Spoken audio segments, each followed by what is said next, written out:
On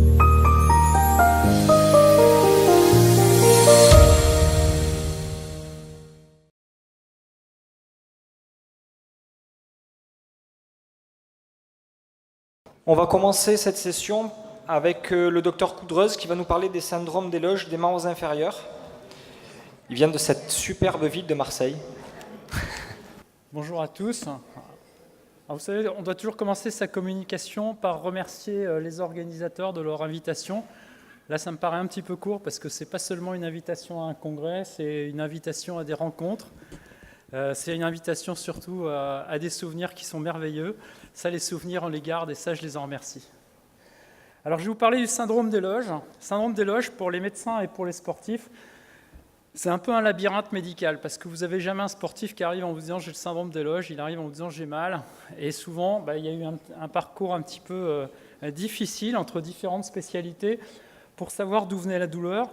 Et pour le médecin comme pour le patient, il a l'impression que c'est l'enfer et qu'il doit affronter le Cerbère, vous savez, ce fameux gardien des enfers. C'est l'enfer pourquoi ? C'est l'enfer parce que, en fait, votre patient qui vient, il peut avoir plein de choses. Il peut s'être fait une entorse, il peut avoir une tendinopathie, c'est des tableaux qui parfois peuvent être un peu proches, il peut avoir des lésions ostéochondrales, des lésions neurologiques, tous les types de lésions musculaires, que ce soit des élongations, des claquages ou ces fameux DOMS, ces courbatures, ces douleurs post-effort. Et puis, dans toutes ces douleurs qu'il présente, il y a les causes vasculaires qui nous intéressent aujourd'hui. Et dans les causes vasculaires, il n'y a pas que les syndromes de loge, il y a aussi toutes les pathologies artérielles. Et finalement, qu'est-ce qui va nous permettre de nous en sortir ? C'est la clinique, parce que la clinique va nous apporter énormément d'éléments. Alors, la localisation privilégiée, c'est la loge antéro-externe de jambe. On a aussi des syndromes de loge postérieure de jambe, mais dont le diagnostic est souvent un petit peu plus difficile. Ces syndromes de loge, on n'en parlera pas aujourd'hui, mais peuvent toucher d'autres parties du corps, la cuisse, les avant-bras, on en parlera demain. Il y a déjà un élément qui va nous orienter, c'est que pas toujours, mais c'est souvent bilatéral. Donc le claquage bilatéral, c'est peu fréquent. S'il se fait des claquages bilatéraux, il faut qu'il aille jouer au loto, c'est que quelque chose qui ne va pas. Déjà, le caractère bilatéral, c'est quelque chose qui va vous orienter là-dessus. C'est bilatéral, mais c'est asymétrique. C'est-à-dire que ça ne va pas forcément être la même intensité des deux côtés. Des fois, ça va faire mal d'un côté, ça va se calmer, ça va faire mal de l'autre, ça fera mal des deux côtés en même temps. Vous voyez, on a cette bilatéralité avec un caractère asymétrique des douleurs. Le syndrome de loge, c'est quoi ? C'est un problème contenant-contenu. C'est-à-dire qu'on a une loge ostéo-aponévrotique qui est inextensible, qui peut être diminuée par une cicatrice fibreuse, par une chirurgie de hernie musculaire, par exemple, ce qui va rendre le contenant plus rigide. Et puis, à l'intérieur de ce contenant, on a une augmentation du volume du contenu. Donc, il y a un conflit contenant-contenu avec ce travail musculaire, éventuellement une stase veineuse, lymphatique, etc. Alors, le problème dans le syndrome de loge, c'est qu'il faut arriver à se comprendre avec le patient. Parce qu'on n'est pas en train de lui dire « tu as un claquage musculaire, tu vas en avoir pour 6 semaines, tu vas en avoir pour 3 semaines, etc. » Donc, il va falloir lui poser les bonnes questions. Et il va falloir arriver à s'orienter vers le syndrome de loge, trouver les réponses qui vont vous orienter vers le syndrome de loge. Et surtout, parce que dans la vraie vie, c'est ça, c'est éliminer les autres causes de douleurs musculaires qui sont beaucoup plus fréquentes que les syndromes de loge. Donc, en fait, vous vous retrouvez avec un diagnostic à faire d'une douleur, mais qui, dans la plupart des cas, est lié à une autre pathologie que le syndrome de loge. Et tout l'art de l'interrogatoire et de la clinique, ça va être de permettre de s'orienter entre autre chose ou ce syndrome des loges. Le diagnostic, il est quasiment fait à l'interrogatoire. Il est fondamental. Tout d'abord, on va l'interroger sur la durée d'évolution. Depuis combien de temps ça dure ? Est-ce que c'est une douleur qui remonte à 1 semaine ? Est-ce que c'est une douleur qui remonte à 6 mois, 1 an ? Vous verrez que dans les syndromes de loge, souvent, ils vous parlent en termes de mois ou en termes d'années. Est-ce qu'il a arrêté le sport ? Et s'il a arrêté, il faut toujours poser la question pourquoi ? Est-ce qu'il a arrêté parce qu'il pense qu'il fallait arrêter, parce que son médecin lui a dit qu'il fallait arrêter, parce qu'il pensait que c'était dangereux de continuer ? Ou est-ce qu'il a arrêté à cause de la douleur ? Et là, à ce moment-là, quel type de geste est douloureux ? Quel type de geste le force à s'arrêter ? Quels sont les examens qui ont été réalisés et les traitements qui ont été effectués, bien sûr, mais ça, c'est l'interrogatoire classique d'une douleur en traumatologie du sport. C'est souvent des sportifs jeunes. Ça déjà, c'est un élément d'orientation. Ces douleurs musculaires, elles surviennent, on a beaucoup de patients entre 20 et 30 ans, parfois un petit peu plus de 30 ans, mais c'est vraiment une pathologie du sujet jeune. Il y a un élément négatif, il n'y a pas de début brutal. Et ça, c'est toujours la question qu'on doit poser quand ils ont mal à une zone musculaire. Vous êtes fait mal quand, tel jour, à telle heure, etc. Non, non, non, non, c'est une douleur qui est venue petit à petit, de façon insidieuse, etc. On n'a pas ce début brutal qui nous orienterait vers une pathologie musculaire. C'est plutôt bilatéral. On va regarder la topographie, si ça correspond à une loge. Et bien sûr, on va éliminer une douleur nocturne parce qu'on sait qu'il y a beaucoup de pathologies autres qui peuvent donner ces douleurs musculaires. Mais dans ces cas-là, il y a une recrudescence nocturne. Les sports concernés également, ça va énormément vous orienter. C'est beaucoup la course à pied. Ça peut être le football, le ski de fond, la natation, surtout avec des palmes. C'est quasiment jamais en vélo. Il ne faut jamais dire jamais en médecine parce qu'il suffit de dire ça pour en avoir un. Et puis pour le membre supérieur, on en parlera demain. Ce qui est caractéristique chez un footballeur qui a un syndrome des loges, c'est qu'il va faire ses 90 minutes et puis petit à petit, son temps de match possible va diminuer. Ça va passer à 80 minutes puis à 70 minutes. Par contre, si vous lui demandez combien de temps il veut courir, il va vous répondre un quart d'heure. Et c'est bizarre, je peux jouer au foot 80 minutes, mais si je fais un footing, au bout de 15 minutes, je suis obligé de m'arrêter. Ça doit vous évoquer un syndrome des loges. Parce que c'est le fait d'avoir cet effort prolongé, continu, sans interruption, qui provoque la douleur. Donc ça, c'est très, très caractéristique, c'est un très bon élément d'orientation. Les caractéristiques de la douleur, ça va quasiment toujours survenir au bout d'un même temps de course. C'est-à-dire quand il fait son footing, c'est quand il arrive au 3e sapin autour du lac. C'est toujours là qu'il a mal. Il y a vraiment cette reproductibilité du temps d'apparition de la douleur qui est très très fixe, qu'on n'a pas dans les autres lésions musculaires, qu'on n'a pas dans les tendinopathies, etc., sauf peut-être le TFL. Ce temps d'apparition, il peut être raccourci s'il a fait un effort la veille, par exemple. Il va vous dire, si je cours le dimanche, je peux courir 30 minutes, au bout de 30 minutes, j'ai mal. Si je recours le dimanche d'après, au bout de 30 minutes, j'ai mal. Par contre, si je cours le mardi, ça peut m'arriver au bout de 15-20 minutes. Ça, c'est également évocateur d'un syndrome des loges. C'est une sensation de crampe, de tension musculaire. Et là, il faut lui dire, mais la tension, vous la ressentez ou vous la touchez? Quand vous touchez votre muscle, objectivement, est-ce qu'il est dur? Et le muscle, quand il le touche objectivement, il est dur. Et là, il vous regarde avec des grands yeux, il dit, bien sûr, il est dur. Quand j'appuie dessus, ça fait mal, c'est dur. Donc, c'est une tension musculaire objective. Et puis, et ça, c'est un élément qui peut aussi nous fausser un peu le diagnostic, on peut avoir ce qu'on appelle une ambiance neurovasculaire. Il peut y avoir des petites sensations de paresthésie, etc.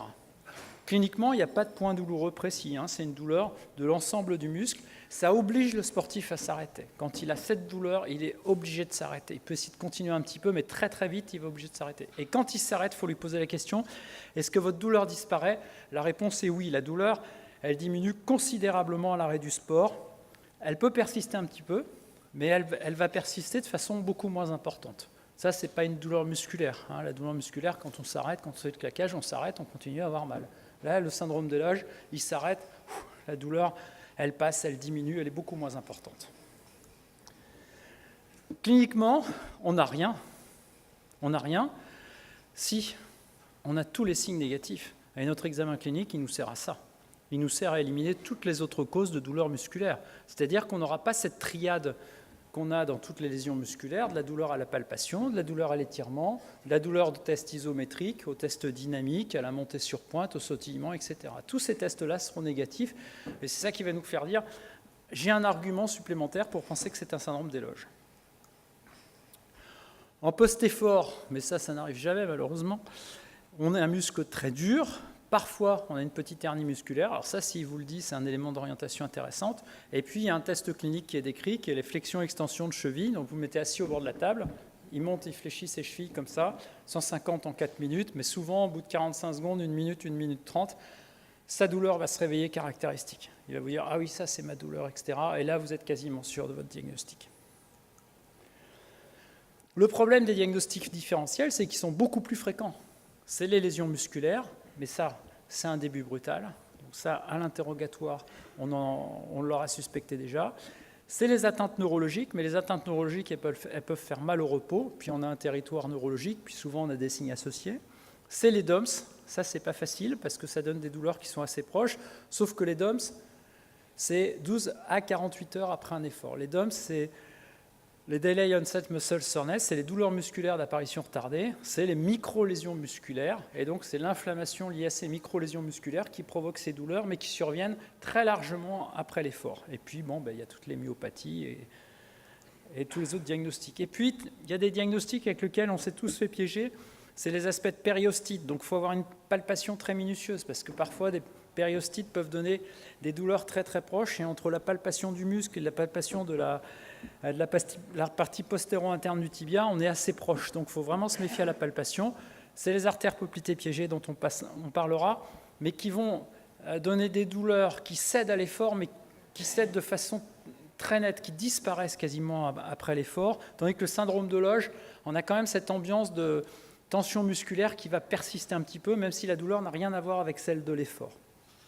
Et puis, les pathologies veineuses aussi, qui peuvent donner des sensations assez proches. Les examens complémentaires, l'examen Roy, c'est la prise de pression intramusculaire. Donc, ce n'est pas un test de dépistage, ça permet de confirmer le diagnostic. Ça doit être effectué en période symptomatique, donc c'est un peu sadique, parce que non seulement on les fait courir, mais après on les pique. Et ça doit être fait vraiment par des gens qui ont l'expérience de ce type d'examen. Puis il y a d'autres examens qui peuvent être faits.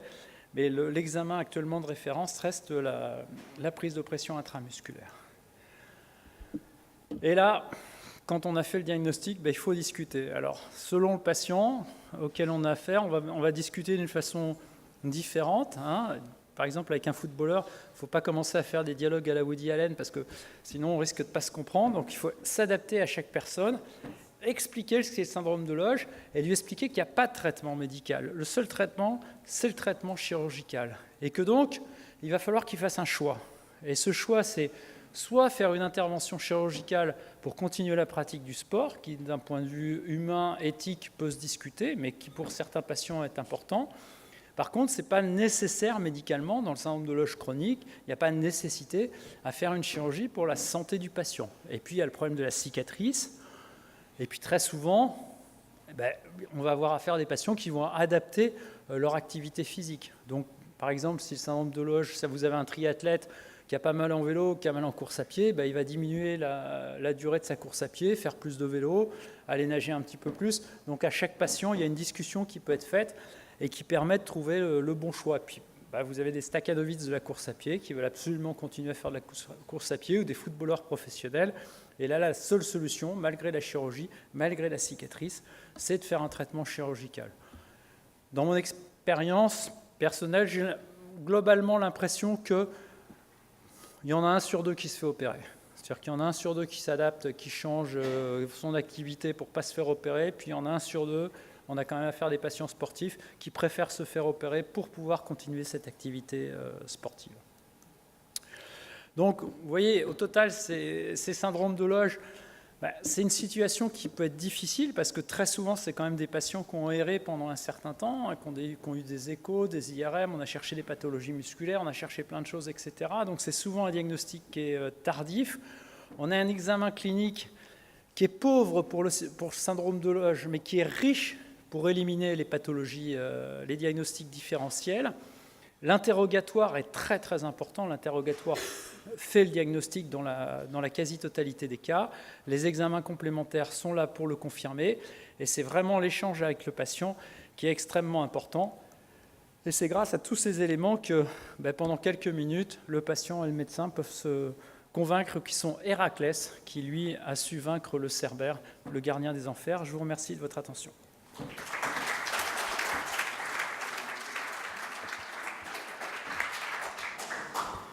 Merci beaucoup pour faire partager cette expérience. Est-ce qu'il y a des questions dans le panel sur non? Sur WhatsApp ah oui, là devant.